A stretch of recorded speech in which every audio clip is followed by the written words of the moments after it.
Voilà, c'est spaghetti, elle a des dana. Elle a des spaghetti, elle a des dana.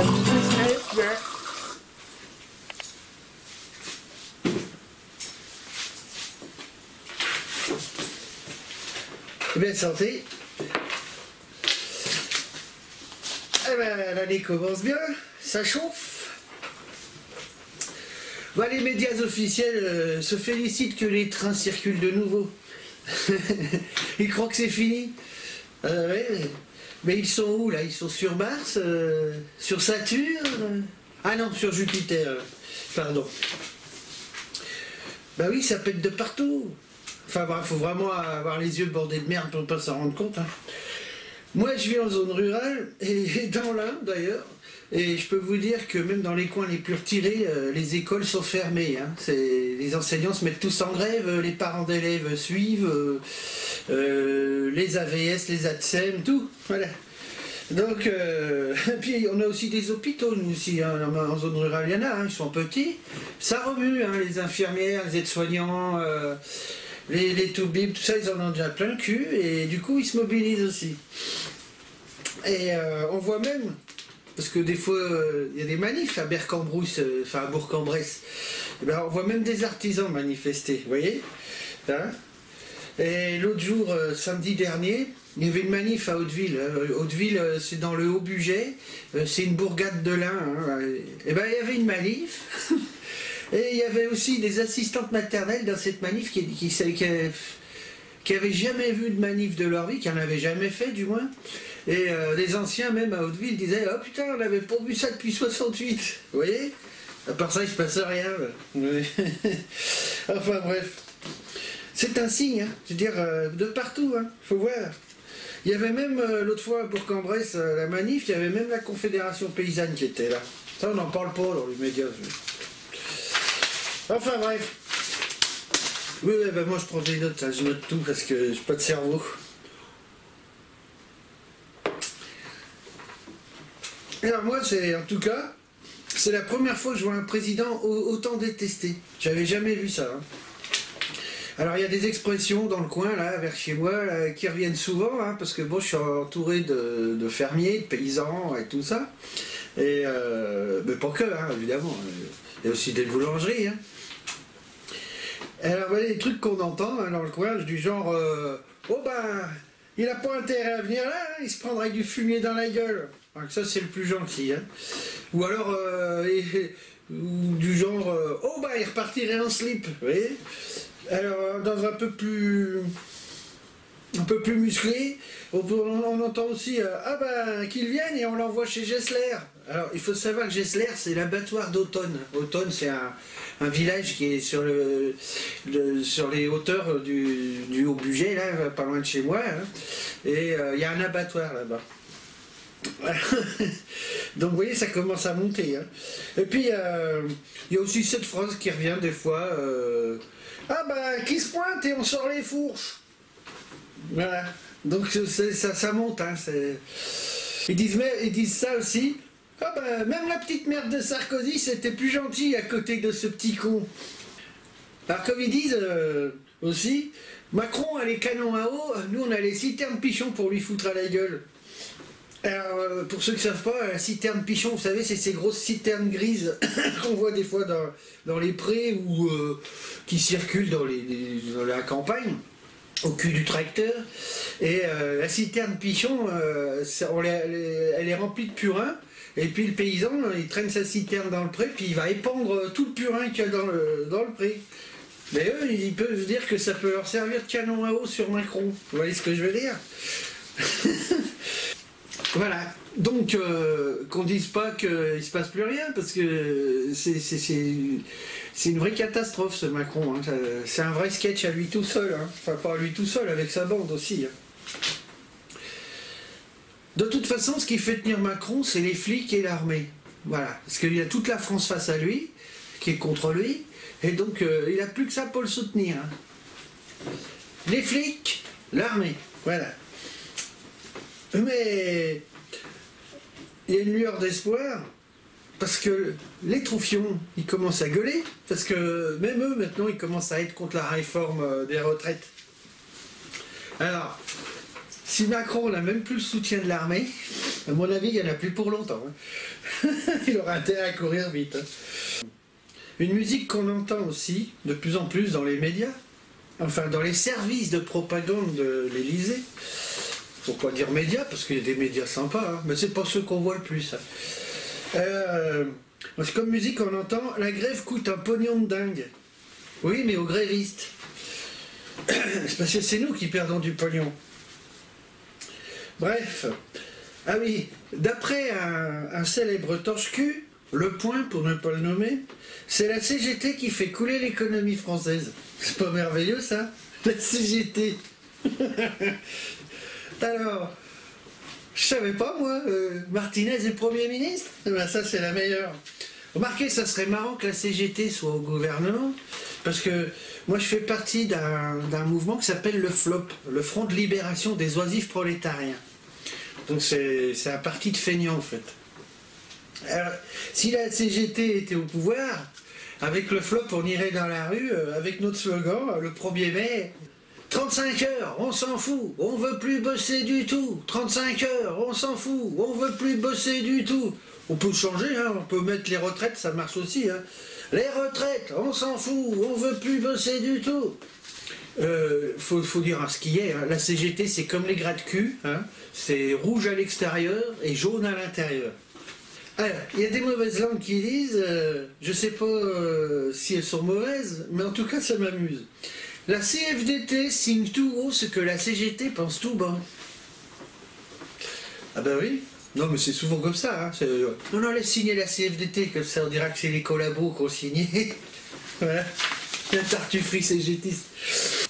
D'ailleurs, vous savez qui c'est qui dirige la Confédération Européenne des Syndicats? Ben, c'est Laurent Berger.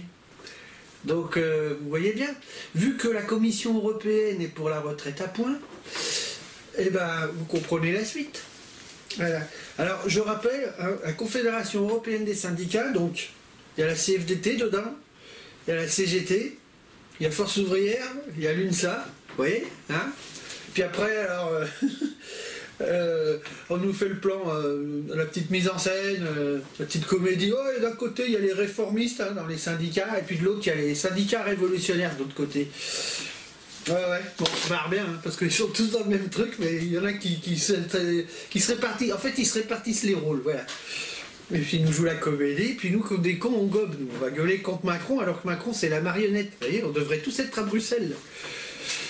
D'ailleurs, tous les Européens devraient être à Bruxelles pour renverser cette merde d'Union Européenne. Je disais donc que la grève coûte cher aux grévistes. Alors, il y a une solution pour faire capituler Macron, c'est très simple.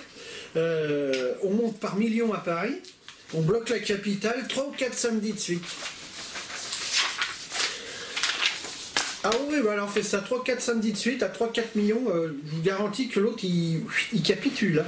Donc, vous voyez, c'est pas compliqué, on n'est plus obligé de faire grève, parce qu'il y en a plein qui font pas grève, parce qu'ils sont comme ça, et au bout de 15 jours dans le mois, même pas, donc ils ont plus de pognon, donc il y a d'autres solutions. On fait pas grève, ok, bah, on utilise les week-ends, on va foutre la merde là-haut, dans la capitale, tous les week-ends. Moi, je me souviens d'une manifestation en 94, c'était contre Bayrou, qui voulait subventionner les boîtes à curés dans l'éducation nationale, autant que les écoles laïques publiques. Et on s'est retrouvé à être 1 million, un peu plus d'1 million dans les rues de Paris un dimanche. Et une semaine après, il retirait son projet, Bayrou. Vous voyez? Donc, comme quoi, tout est possible. Il y a un moyen aussi de montrer à notre président qu'on est là, qu'il croit que le mouvement est fini, qu'il s'essouffle, qu'il se gourre. On peut lui montrer qu'on est là en faisant un plan courrier. Alors, le plan courrier, c'est très simple, c'est tous les citoyens, tous les jours, envoient une lettre de gentillesse à Emmanuel Macron à l'Élysée. Alors, envoyer une lettre à l'Élysée, c'est gratuit. On met pas de timbre. Hein. Donc, et en plus, bon, en envoyant une lettre rigolote, hein, en lui déclarant toute notre affection, ça ferait aussi marrer celui qui ouvre le courrier. Hein. Donc, on pourrait écrire au président, par exemple, une lettre comme celle-ci, par exemple, vous voyez, je vais vous donner un exemple. C'est une lettre où je lui déclare tout mon amour. Monsieur le Président, en tant que feignant, cynique, fouteur de bordel et gaulois réfractaire, j'ai l'honneur de manger avec les doigts, de boire de la bière et de vous rôter à la gueule. Sincère salutation d'un derrière distingué. Voilà. Alors après, vous voyez, vous mettez la lettre dans une enveloppe, hein, vous écrivez sur l'enveloppe « Monsieur le Président de la République, Palais de l'Élysée, 35 rue du Faubourg Saint-Honoré, 75 008 Paris ». Voilà. Et au dos de l'enveloppe, vous marquez « On est là ». Vous voyez, comme la chanson, hein, on est là. On est là, on est là, et même si ça te plaît pas, nous on est là. On n'a pas besoin de caviar pour célébrer ton départ, et même si ça te plaît pas, nous on est là. Oui, c'est une variante. Hein. Voilà. On a le droit, hein. On a le droit de faire des variantes. Hein. Il y a eu des variantes de la Marseillaise, il y a eu des variantes de l'Internationale, alors on va faire une variante de celle-ci aussi. Notre président avait sorti il y a 1 an et demi de ça à peu près, je ne sais plus quand c'était, il avait dit qu'ils viennent me chercher. Ben, qu'ils ne s'inquiètent pas, hein, ça va bientôt arriver. Hein. Il en a sorti une bonne quand même, notre cher Manu. La dictature, c'est quand un clan ou un individu décide des lois. Et ben, il n'est même pas foutu de se rendre compte que c'est ce qu'il est en train de faire, ce con-là.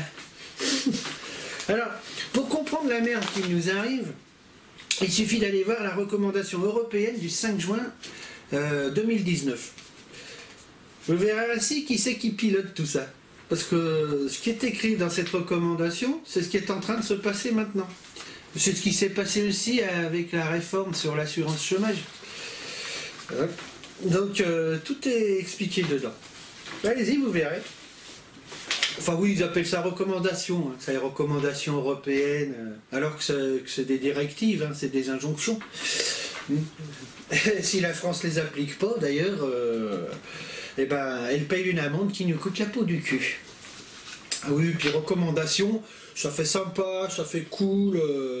On prend des expressions souvent d'ailleurs hein, positives pour expliquer les saloperies qu'on va vous faire après. Hein, parce qu'en général, pour imposer une merde aux gens, il faut vraiment la montrer, faire croire qu'elle est positive. Orwell explique ça très bien. Hein, Orwell, vous voyez 1984. Alors par exemple, je vais vous donner un exemple de truc très cool, très positif, pour expliquer la saloperie qui va vous arriver. Par exemple, on vous dit « Vous allez faire partie d'un plan de sauvegarde de l'emploi ». Alors que ça veut juste dire « T'es viré ». Ouais, c'est pas mal, hein. C'est fait pour te faire comprendre que le DG, finalement, le directeur général ou président directeur général qui te lourde est un mec sympa. En fait, hein, il est cool et il vote même à gauche. Voici maintenant la rubrique du gna-gna-gna journalistique. Alors c'est vrai, hein, on entend ces sempiternelles ritournelles comme celle-ci par exemple. Est-ce que c'est raisonnable de ne travailler que 35 heures par semaine? Vous noterez le ne que, hein, ne travailler que, hein, pour bien faire comprendre que les salariés français sont des branleurs. Alors on peut entendre aussi ce genre de phrase, est-ce que c'est bien raisonnable d'avoir autant de privilèges sociaux alors que les autres pays de l'Union européenne y renoncent? Et si on pousse un peu plus loin, un jour on pourrait entendre, dans pas longtemps, est-ce que c'est bien raisonnable de vivre pleinement alors que les autres pays de l'Union européenne y renoncent? Vous voyez? Alors, eh bien moi je leur répondrai qu'il vaut mieux avoir tort tout seul qu'avoir raison avec une majorité de crétins. Voilà. Alors, dans la série, ils osent. Oui, comme dirait Audiard, les cons, ça ose tout, c'est même à ça qu'on les reconnaît. Hein? Madame Trogneux. Madame Trogneux, oui, Madame Trogneux, c'est Madame Macron. Hein, son nom de jeune fille, c'est Trogneux, mais moi, ça me fait marrer, Trogneux. D'ailleurs, faites la fusion Trogneux-Macron, ça fait Trognon. Enfin bon, ça c'est, je sais, c'est lourd, mais moi, ça m'amuse alors.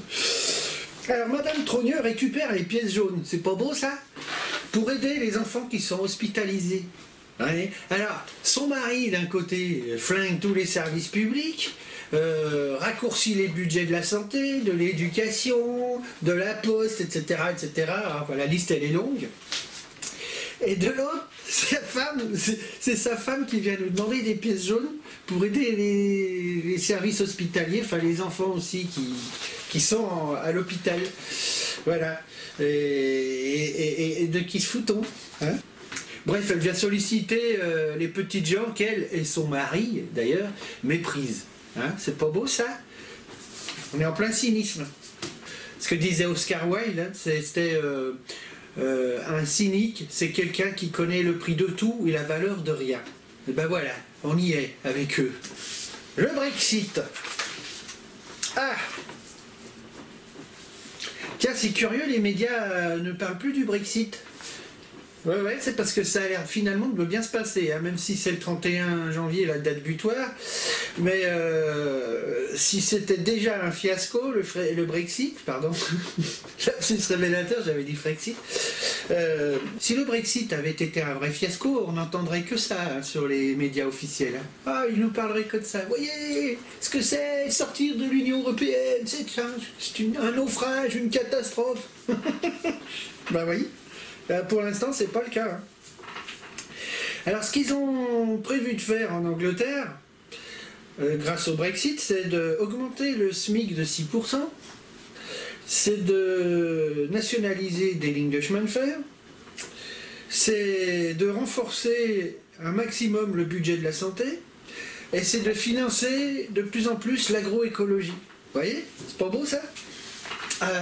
Tout ça avec le fric qu'ils ne verseront plus à l'Union Européenne. Voilà. Vous voyez?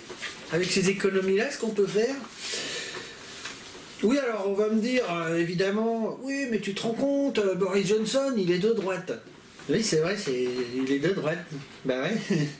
C'est un peu le monde à l'envers, c'est sûr, parce que là, il est en train de piquer le programme du Parti travailliste. Hein. En même temps, je dirais que c'est bien fait pour les travaillistes, ils avaient qu'à pas sombrer dans des espèces de magouilles, là. Ils avaient qu'à être démocrates jusqu'au bout, hein, et à soutenir le Brexit, puisque c'était la volonté populaire. Alors, en plus, si le Brexit fonctionne bien, ça risque de donner des idées aux autres pays de l'Union Européenne. Vous voyez ce que je veux dire? Alors là, pour le coup, les médias, ils disent plus rien, là, parce que si jamais le Brexit fonctionne bien, donc, par exemple, il y en a en France qui pourraient dire pourquoi on n'essayerait pas le Frexit? Ah, ça fout la merde, là, hein, d'un coup, là. Alors c'est pour ça, là, motus et bouche cousue dans les médias. Oh, on parle d'autre chose. Connaissez la matinale de France Inter, hein? France Inter. Il paraît que c'est la radio la plus écoutée de France. Ils disent ça tous les jours, ils nous sortent leur sondage. Alors on a une sacrée matinale là, avec Léa Salamé puis Domoran, les deux lèche-culs de Macron. Je dis ça, c'est parce que c'est vrai, hein, on a vraiment l'impression que c'est leur idole. Hein, alors c'est marrant parce que quand je pense à France Inter, je pense à ce que chantait Pierre Dac. Je crois que c'est Pierre Dac qui faisait ça dans des chroniques à Radio Londres, en parlant de Radio Paris sous l'occupation. Et il disait Radio Paris ment, Radio Paris ment, Radio Paris est allemand. Je crois que c'était un truc comme ça. Mais moi ça m'a donné une idée. France Inter ment, France Inter ment, la radio du gouvernement. France Inter ment, France Inter ment, c'est la voix d'Odo Morand. Voilà. Nous la reprendre, on pourrait même essayer de la chanter à l'antenne un matin, là. Mais remarquez, ça m'étonnerait qu'il passe un auditeur pour chanter ce truc, hein, lors de la matinale. Alors pour finir, ça sera avec une petite perle de Madame Ludivine de la Rochère, de la Manif pour tous. Hein. Elle a dit dans un débat récemment que une mère, c'est une mère, et un père, c'est une paire. Une mère est une mère, un père est une père. Et on ne peut pas tout mélanger là, c'est de dans la convention l'essentialisme, et et nous, tout on inverser. n'est pas d'accord. Ah oui, alors ça c'est sûr que si le père n'est pas une paire, la mère pourra faire tout ce qu'elle peut, il n'y aura pas d'enfant. Hein. Donc voilà. Enfin bon, je connais que la Vierge Marie qui a réussi à avoir un môme sans rencontrer une paire, vous voyez. Hein, non, elle a rencontré un ange, l'ange Gabriel, il avait 2 ailes et pas de couilles. Hein. Mais bon, il n'y a que là que ça a marché. Hein. Enfin, ça fait 2000 ans qu'on nous raconte ça. Remarquez, plus on raconte les choses et plus on finit par y croire. Hein. Enfin bon, moi il me faudra encore beaucoup me la raconter avant que j'y croie. Après tout ceci nous amène au sujet de la PMA. Alors la PMA, pour ou contre? Franchement, ça vaut pas le coup de s'engueuler là-dessus. Hein. C'est... Voilà, on nous a encore sorti ce sujet pour amuser la galerie. Hein. Alors il y a un truc qui mettra tout le monde d'accord, c'est qu'il n'y a rien de pire pour un môme que d'être un fils de con. Hein. Oui, enfin ça marche aussi avec les filles, parce que après on va me traiter de sexiste, hein, ce que je ne suis pas. Bref, l'actualité nous amuse, comme vous voyez. Donc la prochaine fois, eh ben, on parlera d'autre chose. Hein. Eh bien, salut, à la revoyure et santé. Allez. Si un jour il y en a un qui arrivera à transformer le Beaujolais nouveau en côte rôtie, hein, je lui décerne une médaille. Hein. Mais en tout cas, il n'est pas mauvais, hein, ce côte rôti. Ce côte rôti nouveau.